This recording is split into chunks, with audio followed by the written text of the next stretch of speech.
Back on Get Up. In case you haven't heard, Steph Curry can add to his legacy tonight. He is already one of 4 players in NBA history with multiple MVPs, rings, and scoring titles. The others are Michael Jordan, Kareem Abdul-Jabbar, and Wilt Chamberlain, so that's good company. In the biggest moments, Curry has been money. He has 13 30-point games in the NBA Finals. That is tied with Kobe Bryant for the 4th most since the NBA-ABA merger in 1976-77. But he is still chasing that elusive Finals MVP award. Curry has 3,536 career points entering Game 6. That's the 4th most points in NBA playoff history by anyone who doesn't have a Finals MVP. So, Game 6 tonight. We have the possibility that the Warriors win the game and the series tonight. They know this. They've been here before. They've been in every possible position, it seems, in the playoffs. Brian, what does their past experience tell you about Golden State's mindset going into this game?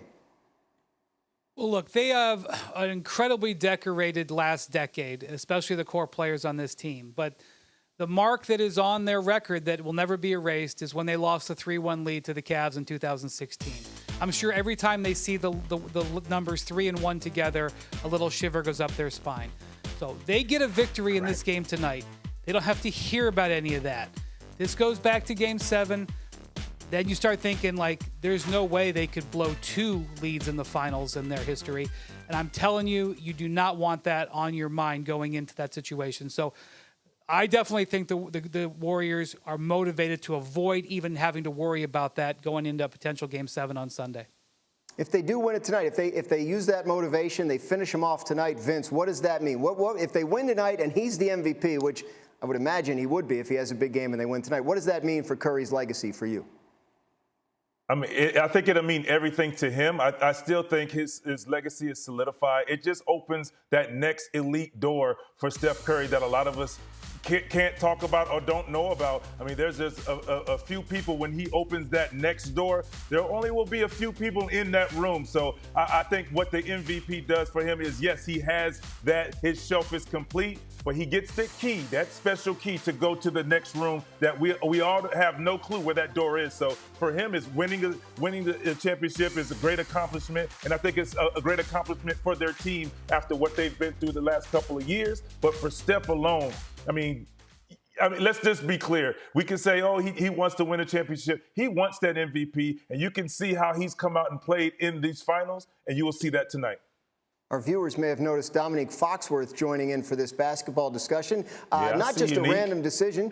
Domonique once worked for the NBA Players Association, has a little bit of a connection to the game, in addition to his NFL experience. Domonique, watching this series and Steph Curry, how do you size this all up tonight?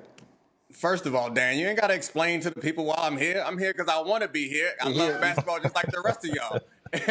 No, I think Steph's performance tonight is going to change the way a lot of us who are around the game, talking about the game, feel about him. But in actuality, I don't think it changes anything about his legacy. Like, we already understand where he is on the Mount Rushmore, maybe not on the Mount Rushmore, but on the list of all-time NBA greats. And we understand that he's going to be the face of, like, the modern game, even though it was really just like modern math, or actually simple math that changed the game for us to understand that 3s are more than 2s. But he's the guy who really got us all to believe and understand that a little guard like that can be someone that you can build a team around. You don't have to look for the, like, unicorn type players like LeBron James. So I think he's given a lot of us hope going forward. Not old people like me, but young guys can believe that they can be the centerpiece and their gravity can affect the team. But no matter what he does, I think it's still LeBron's decade or LeBron's generation.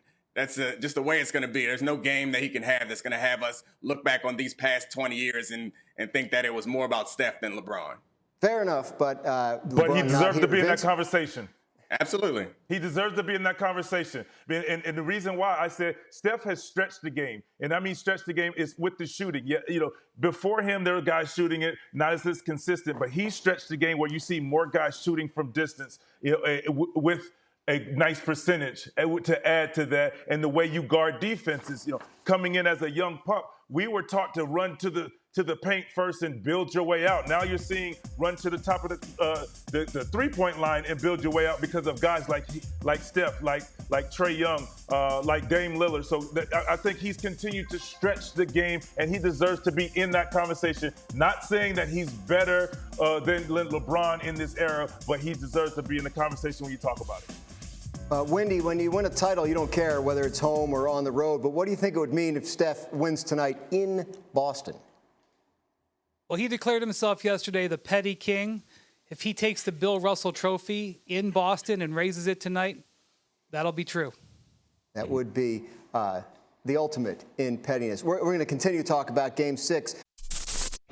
Thank you for watching ESPN on YouTube. For live streaming sports and premium content, subscribe to ESPN+.